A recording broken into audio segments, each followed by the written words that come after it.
a 15-year-old girl, gunned down accidentally, it seems, caught in the crossfire is what is suspected. Akila showed her she was 15. A memorial service was held for her. She was caught in apparent gang crossfire last week. So our reporter Monique Mortlock following the story, joining us now.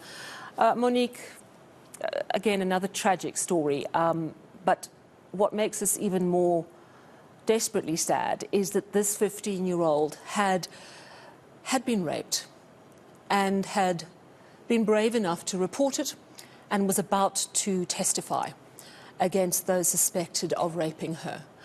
There's no suggestion at this stage that her death is linked to the fact that she was going to testify, I understand. But this is a young woman who had already suffered a lot and then is gunned down. Tell us a little bit more about her. Her family hasn't wanted the focus to be on the incident of assault, because they say it happened so many years ago and people have been conflating her murder with that case. So the family has been asking the media just to be sensitive around that, because obviously they don't want that to be the focus, but instead they want the focus to be on who she was and the life that she led.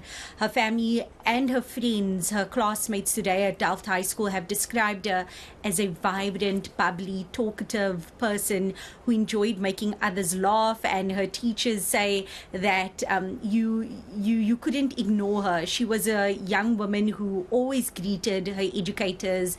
She was someone who had the utmost respect for her elders. Everyone, even those in the street where she stays, just behind the school, they say that even that day on Women's Day, when she walked to the shop, she was still greeting neighbors, greeting people, and then unfortunately she was struck by a bullet. But those who know her say it's really a tragedy what has happened. The school has had to get in counselors from the education department for her classmates, for those who knew her, who loved her. Obviously, the whole school is devastated, and especially because she wasn't the only young woman or teenager to be shot last week in alleged gang crossfire.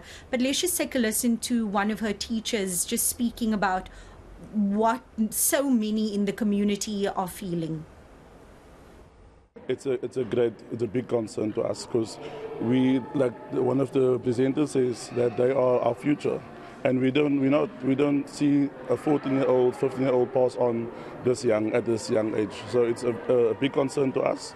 And one of the principals also said that we need to take back our streets, so these things don't happen again. Has anyone been arrested for her death? Yes, Sally, a 22-year-old suspect has been arrested a couple of days after her murder, and this man, he appeared in court on Monday. Police say the investigation is still ongoing, so it's likely that there may be more suspects arrested. This is certainly what the family is hoping, what the community is hoping, because those who I spoke to who live in the street say it wasn't just one person who was in this vehicle. Apparently there were more.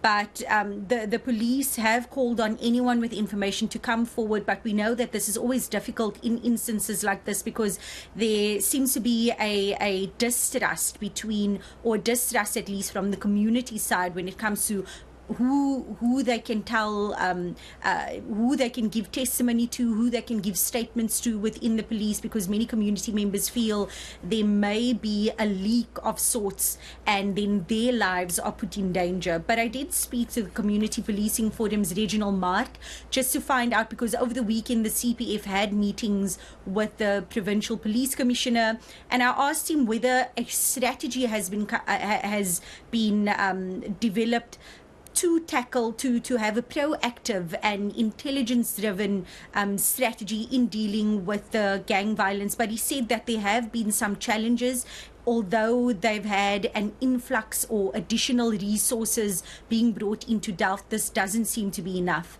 Just take a listen to Reginald Mart. Delft is a quite big area, I think, for this police station to cover. With the resources they have, the extra resources coming from the provincial commissioner, and I want to acknowledge the provincial commissioner and also our cluster, our district commissioner, General Beaton, for giving us more forces on weekends and also during the week to make sure that Delft is flooded with police, with our rife crime currently in the area. Yeah, so there are plans afoot, but the killings continue, and now another young life has been snatched away. Thank you very much for that update. Monique Mortlock coming to us live from Cape Town.